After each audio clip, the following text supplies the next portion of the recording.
Patrocinado por Rabbi Shloime e Miriam Greenwald.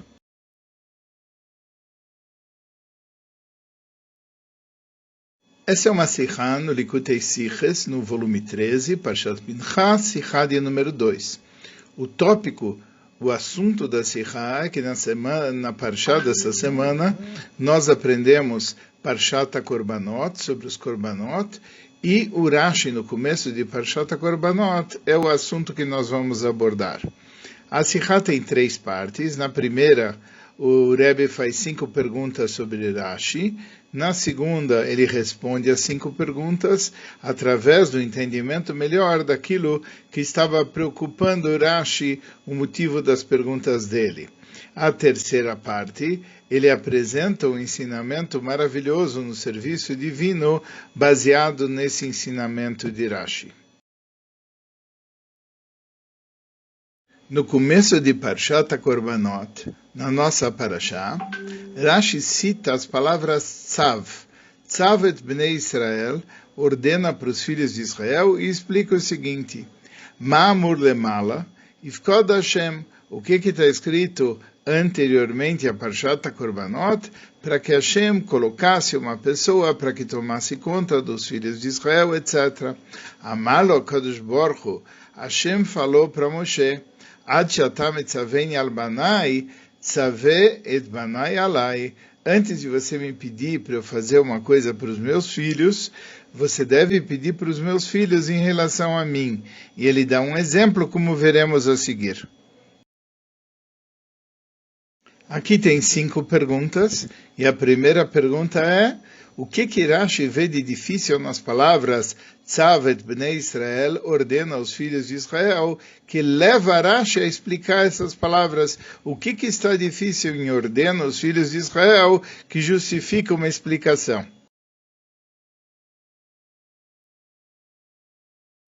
Antes de passar para as outras perguntas, vamos dar 3 possíveis respostas e rejeitar cada uma delas. A respeito da pergunta, por que Rashi explica Tzav et Bnei Israel? A primeira possível resposta é por causa do uso da palavra Tzav, que a palavra Tzav é uma palavra incomum, etc. Acontece que sobre isso existe a seguinte resposta. Rashi já explicou no começo de Parshat Tzav, com grande ênfase, qual é a explicação de Tzav, que em Tzav, Eila Lashon Zeruz, Miado Ledoires, que Tzav quer dizer para incentivar a pessoa a fazer imediatamente e por gerações, ou seja, a palavra Tzav ela é compreensível, não é por causa da palavra Tzav que Rashi tem que explicar alguma coisa.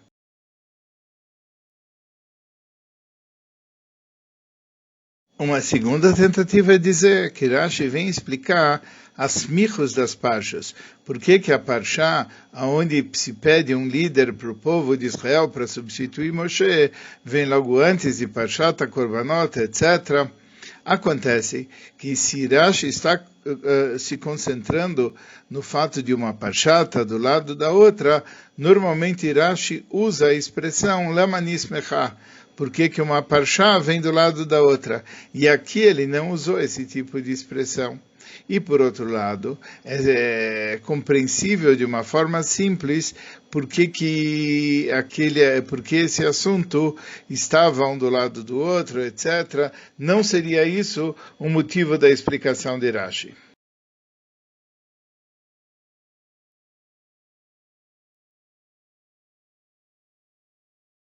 Terceira forma de entender a pergunta é que Rashi está explicando o porquê a resposta de uma forma múltipla.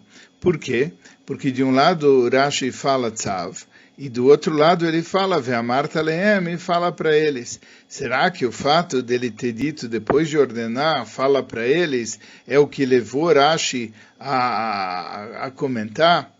Isso daqui pode ser negado de 3 maneiras. A primeira é que se a base fosse o fato do Ve'amarta lehem ter vindo depois, Rashi deveria ter citado na parte que ele comenta, na parte que ele cita, também Ve'amarta lehem, e ele não fez isso. A segunda coisa é que na Torá tem outros locais onde tem tzav ve'amarta lehem, ordena e depois fala para eles, em Parshas Masei, por exemplo, está escrito tzav ve'amarta lehem, e Rashi não explica nada. E, por outro, uma terceira forma de abordar isso é que Daber el Bnei Israel ve'amarta lehem fala para os filhos de Israel e diz para eles, isso aparece muitas vezes no Chumash, e Rashi nunca comenta. Então, na verdade, vendo que não é esse o motivo da dificuldade que Rashi tinha achado, que justificou o comentário, a gente volta para a pergunta original. O que Rashi achou de difícil nesse trecho de ordena os filhos de Israel, etc., que ele sentiu necessidade de fazer esse comentário? Aqui nós vamos na continuação do Rashi.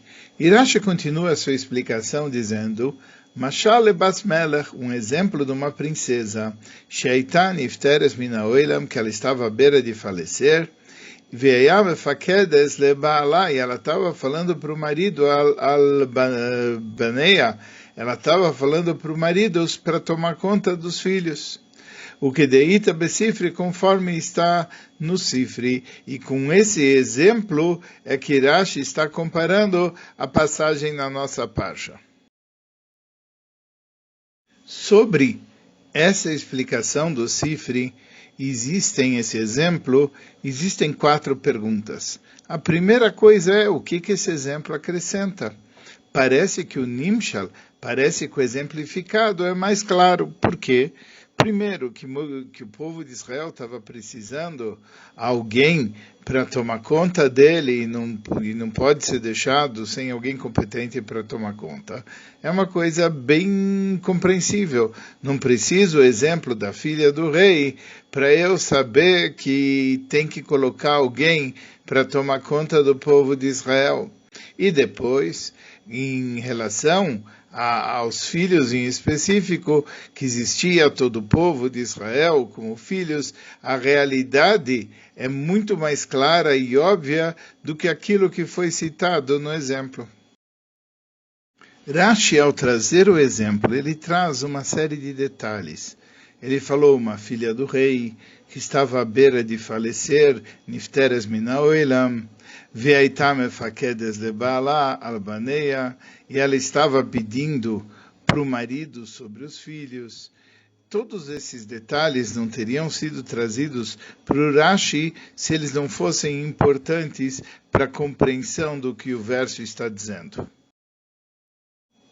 A quarta coisa é, no Sifri, na versão que nós temos, está escrito um exemplo de um rei, Mashal Melech, Sheitá Ishto Nifteres, um exemplo de um rei cuja esposa estava à beira de falecer, etc.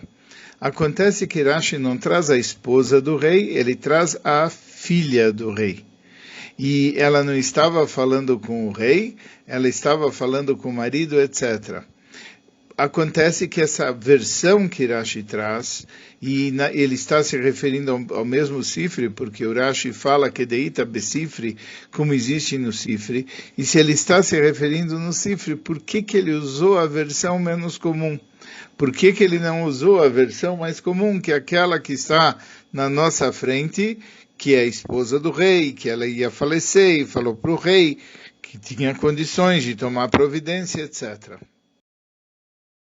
A quinta pergunta é, sempre que aparece uma citação de determinado local, é porque Rashi está ou mandando que olhemos no local, porque lá você vai poder aprender mais coisa, ou ele está negando uma outra fonte, onde existe uma outra versão, e ele diz que devemos seguir conforme essa versão e não a versão da outra fonte.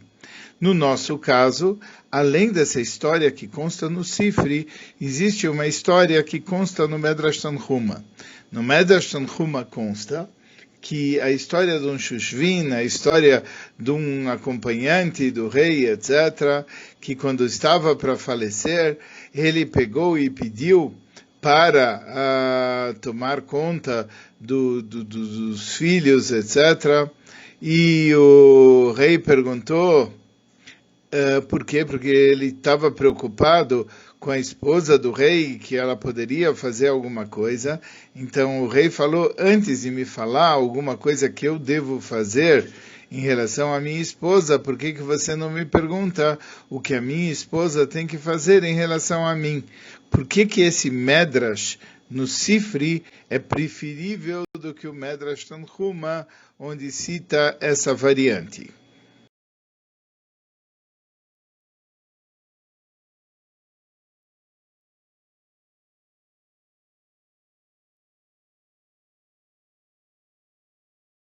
Vamos agora para uma explicação geral, que vai responder também à pergunta de número 1.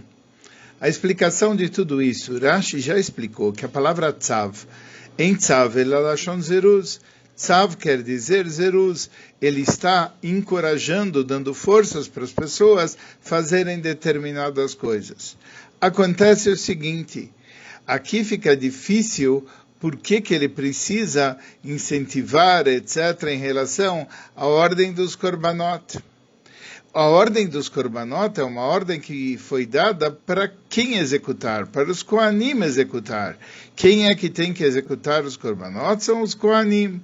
E por isso, em outras passagens, está escrito Tzavet Aaron vet banav leimor, ou coisas do estilo. Mas aqui não, aqui está escrito Tzavet bnei Israel, ordena aos filhos de Israel, e não Tzavet Aaron vet banav, e não ordena Aaron e os seus filhos. Então, por quê? Que aqui ele manda ordenar os filhos de Israel e não os Kohanim, que são eles que trazem os korbanot. E para resolver essa dificuldade, Rashi, ele ressalta as palavras Tzavet bnei Israel, ordena aos filhos de Israel, e ele fala o seguinte, Ma'amur lemala ifkod Hashem, amar lo HaKadosh Baruch Hu, ad she'ata metzaveni al banai, tzavet banai alai. Aquilo que tinha dito Moshe Rabbeinu antes, para Hashem se preocupar com os Yudim e colocar alguém responsável, Hashem falou, antes de você me pedir para eu cuidar deles, você também tem que pedir para eles para prestarem atenção em relação a mim. Ou seja, fala para os filhos de Israel não só o assunto dos korbanot, mas uma regra geral, que os Yudim devem normalmente se preocupar por Hashem. E ele está dando uma força especial para que, e essa força é chamada de Tzav, para que com o falecimento de Moshe, o povo de Israel, ele vai fazer conforme tem que fazer. Então Tzav, assim como Moshe, ele metzaveni al banai, como Moshe, ele me pediu em relação aos meus filhos, tzavet banai alai, também pede para os meus filhos se preocuparem comigo. Por isso ele está falando Bnei Israel, os filhos de Israel, e não só Aaron e os filhos. Assim como Moshe pediu para que Deus colocasse alguém para tomar conta de todos os filhos de Israel, assim também Hashem acrescentou não só que eles devem prestar atenção e lembrar Hashem, mas Tzavet bnei Israel ve'amart alehem et korbani, ou seja, isso tem que trazer a ação. O fato de que Bnei Israel estão preocupados com Hashem não é só um conceito teórico, mas isso tem que trazer a ação. E essa é a ideia do Reach Nihoyach, do aroma agradável, do Nachas Ruach, que a gente causa para Hashem, pelo fato de Hashem ter ordenado e nós termos feito a vontade dele.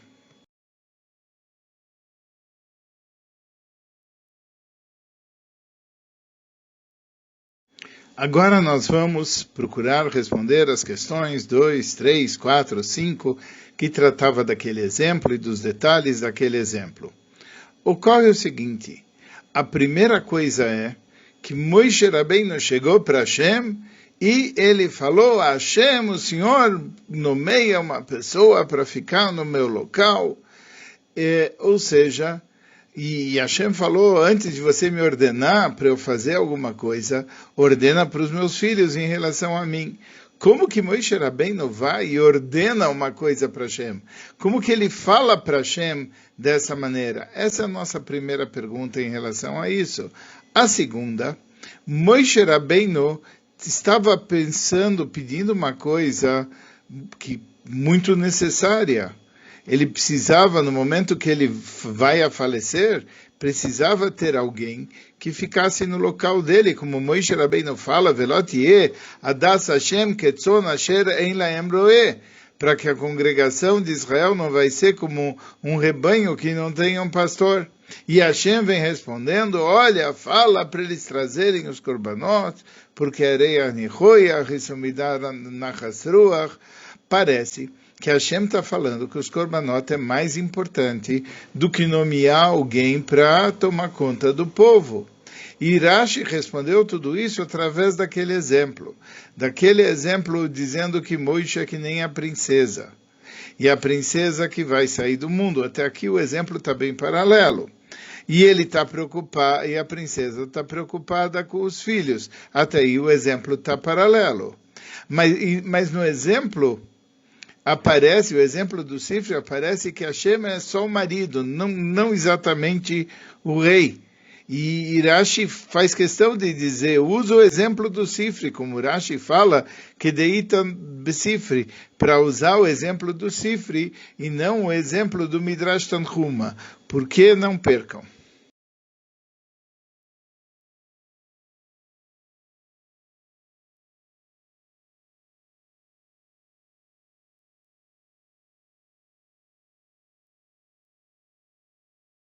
Continuando a resposta, a Moshe Rabbeinu se apresenta como uma Bas Melech, como uma filha do rei. Uma filha do rei é uma mulher importante, mas ela está falando em relação ao marido.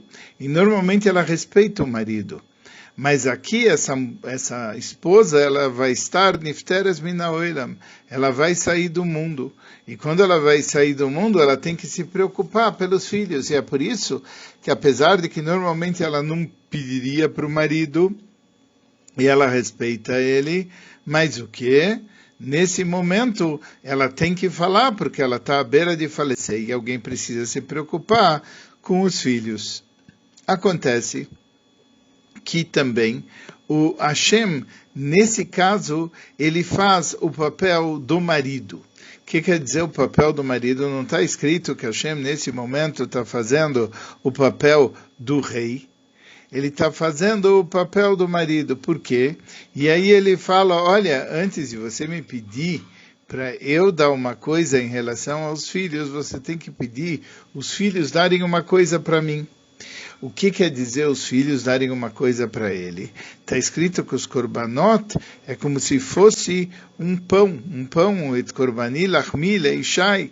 O meu korban é como se fosse um pão que vai ser um alimento para o povo de Israel. Então, a Hashem precisa daquilo que dão os Yudim, da mesma maneira com que um marido normal, com que um pai normal, e não um rei, ele precisa que os filhos deem para ele o pão. Para mostrar, e ele usa exatamente esse exemplo, para mostrar quão importante é para Hashem o serviço dos filhos do povo de Israel. E por isso Hashem assume o papel de um marido normal, Kabiachol, em relação ao serviço daquilo que é feito pelo povo de Israel.